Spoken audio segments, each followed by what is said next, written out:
Hi hello welcome to GRTV. Rajya Sabha సభ్యత్వానికి విజయసాయిరెడ్డి రాజీనామా. ఏపీలో వైఎస్ఆర్సీపీ అధికారం కోల్పోయిన నాటి నుంచి ఆ పార్టీకి చెందిన ముఖ్య వ్యక్తులు రాజీనామా బాట పట్టారు.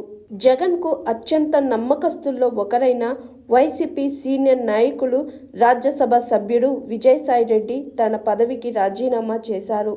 రాజీనామా పత్రాన్ని స్పీకర్ ఫార్మెట్లో రాజ్యసభ చైర్మన్ జగదీప్ ధనఖడ్కు శనివారం అందజేశారు. నిన్న సాయంత్రం తాను పాలిటిక్స్ నుంచి శాశ్వతంగా తప్పుకున్నట్లుగా ఎక్స్ ద్వారా ప్రకటించారు విజయసాయిరెడ్డి.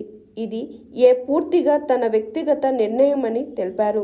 ఏ రాజకీయ పార్టీల్లోనూ చేరడం లేదని స్పష్టం చేశారు. వేరే పదవులు, ప్రయోజనాలు, డబ్బు ఆశించి రాజీనామా చేయటం లేదని తెలిపారు. రాజకీయాలకు గుడ్ బై చెప్పే నిర్ణయం పూర్తిగా తన వ్యక్తిగతమని విజయసాయిరెడ్డి తెలిపారు. తనపై ఎలాంటి ఒత్తిళ్లు లేవని, తనను ఎవరూ ప్రభావితం చెయ్యలేదని పేర్కొన్నారు.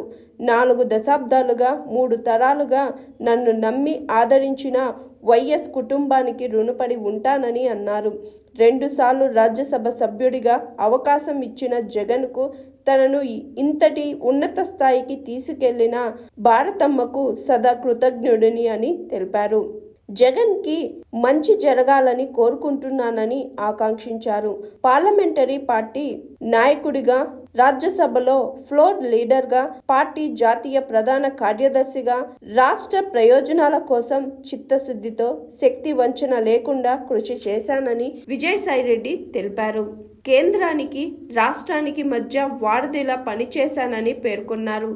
దాదాపు 9 సంవత్సరాలు ప్రోత్సహించి, కొండంత బలాన్ని, మనోధైర్యాన్నిచ్చి తెలుగు రాష్ట్రాలలో తనకు గుర్తింపునిచ్చిన ప్రధాని మోదీకి, హోంమంత్రి అమిత్ షాకు ప్రత్యేక ధన్యవాదాలు తెలిపారు. టీడీపీతో రాజకీయంగా విభేదించానని విజయసాయిరెడ్డి తెలిపారు. చంద్రబాబు కుటుంబంతో వ్యక్తిగతంగా విభేదాలు లేవని స్పష్టం చేశారు. పవన్ కళ్యాణ్తో చిరకాల స్నేహం ఉందని తెలిపారు. తన భవిష్యత్తు వ్యవసాయం చేసుకోవడమే అని అన్నారు. సుదీర్ఘ రాజకీయ ప్రయాణంలో ఆదరించిన రాష్ట్ర ప్రజలకు, మిత్రులకు, సహచరులకు, పార్టీ కార్యకర్తలకు ప్రతి ఒక్కరికి పేరు పేరున హృదయపూర్వక కృతజ్ఞతలు తెలిపారు Vijayasai Reddy. Hi, this is Swathi. Like చేయండి, షేర్ చేయండి, కమెంట్ చేయండి అండ్ సబ్స్క్రైబ్ చేయండి GRTV. Hi, this is Monica. Please like, share and subscribe GRTV.